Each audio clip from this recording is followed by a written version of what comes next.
like making drinks, okay? Because I like drinking. And in this video, I'm gonna show you how to make margarita. Yeah, I'm gonna show you how to make a good margarita.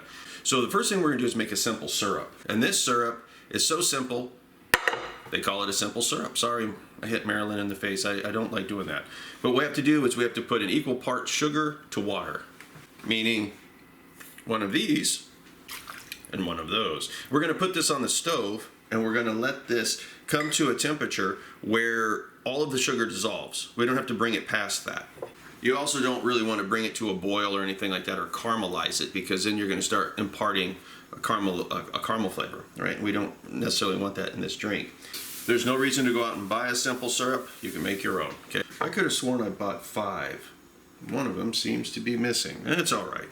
When you're buying your limes, you want to pick them up and they should feel heavy for their size, okay? Because that means there's a lot of juice. If you pick it up and it doesn't feel heavy, you're not going to get any juice out of it and you're going to be wasting your money, okay? So you're going to be going through, this one's really good right here. You're going to be going through and you're going to be squeezing your limes, you know what I mean? And people are going to look at you funny because you're in the produce section playing with limes. But what we got to do is we have to get these limes ready to juice. So you don't want to just immediately cut them and whatever. You do that if you're giving somebody a shot at tequila and then, you know, whatever. So what we need to do is we need to kind of roll these, okay? You can hit them, you can do whatever you want. And the object here is to kind of damage the cells inside. I can already smell a bunch of lime already. But this has become softer. And because this has become softer, this is going to juice a lot better. Some people will put this in their microwave, okay? To end up making it juicier. You can do that, but when you microwave this, it's going to change the flavor, and we want that freshness, okay? So it's better to not do that. Now we're going to juice a banana. What we're going to do is we're going to squeeze it, and no, don't do that. I'm just kidding. Now you don't have to have one of these like citrus squeezers, but man, they come in handy because you can get a lot of juice out of these using this guy. But you can do it also the old-fashioned way of just hand squeezing and squeezing and squeezing.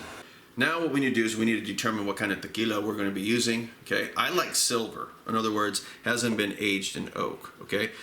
And you want to get a tequila that you're willing to do a shot of, okay? If it's something that is like so bad you don't want to do a shot of it, then you probably shouldn't use it in your drink. I mean, the drink is going to end up like disguising a lot of that nastiness, but it's better to get a quality tequila. What I want to do, pop this open. Ooh, that smells pretty good, Johnny. What we're gonna do is we're gonna fill this up about halfway. So essentially, let's just say that this is an ounce, okay? So we're gonna pour an ounce of tequila inside here, okay? The second thing that we're gonna end up needing is going to end up being some type of triple sec or an orange liqueur. But I'm going to be using Grand Marnier. This is going to make a huge difference in the flavor of this. And I want to do about an equal part, okay, of the triple sec to the tequila. And if somebody ends up saying, hey man, you don't really know how to make a margarita, you just pull out a knife like this and be like, yeah. And we're only going to need maybe a half of this, believe it or not. And if you don't have one of these juicers, man, you should get one. These things are great.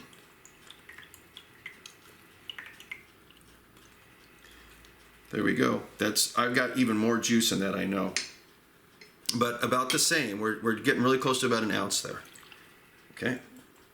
Now, we have to add our simple syrup. This is still a little warm, but I got ice. Okay. So, we have everything that we need right here.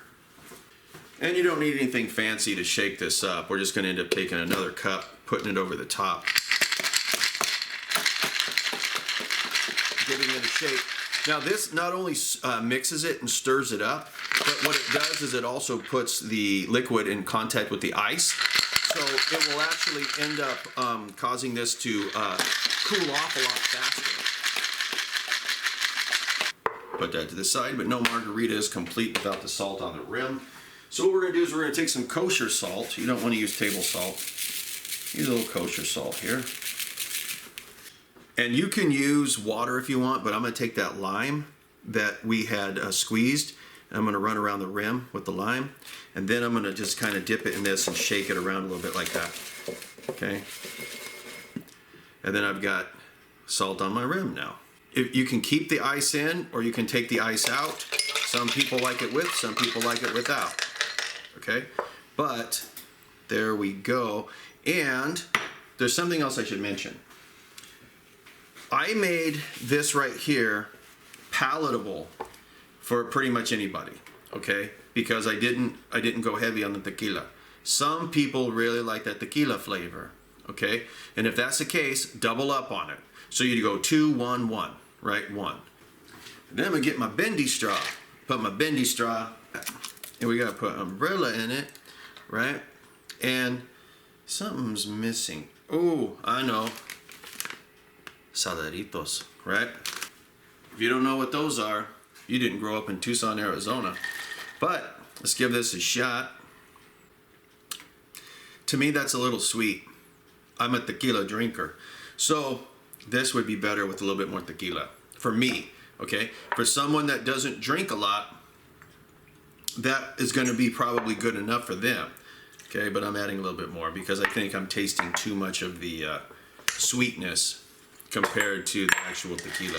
Because the tequila imparts a flavor, right? Let's shake that up. Well, this isn't really a shake, is it? So, a couple of things to kind of consider. Okay, the first is, depending on the freshness of the lime, you might have to go a little heavy on it, right?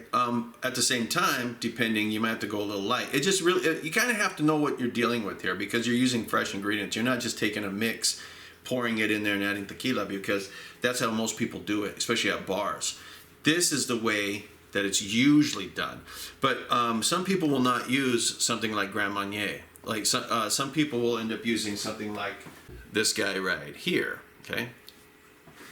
But for me, as long as I like the tequila and I know I have a good like orange liqueur like this, like a Grand Marnier or something like that, I'm good. This is always gonna turn out. It's always gonna turn out. And you know, the first time you do it, you might, after you take a sip, you might say, it needs a little bit more sweetness, or maybe it needs a little bit more acid.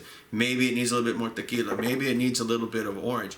And then you can kind of tweak it to the way that you want it, the way that you like it. Because at the end of the day, you're the ones drinking this, right? You're going to be the one enjoying it, not me. I make mine my way. Anyway, guys, that's the classic margarita. Notice I even said it with the accent, because I'm cool like that. But if you like this video, guys, make sure you hit like, make sure you hit subscribe, check out my other videos. And depending on how many likes and views this one gets, I'll show you another drink. But I'm going to show the next one I show you, it's going to knock your socks off. Because so far, I'm the only person that I've seen when I go to bars that does it right. Because when I tell the bartender I would like to order this, they never get it right. And then after I tell them how I make it, they're like, okay, I'm switching over. I'm doing it your way, right? Because my way is the better way. Anyway, until next time, I'll take care of yourself. May the forces of evil be confused on the way to your doorstep.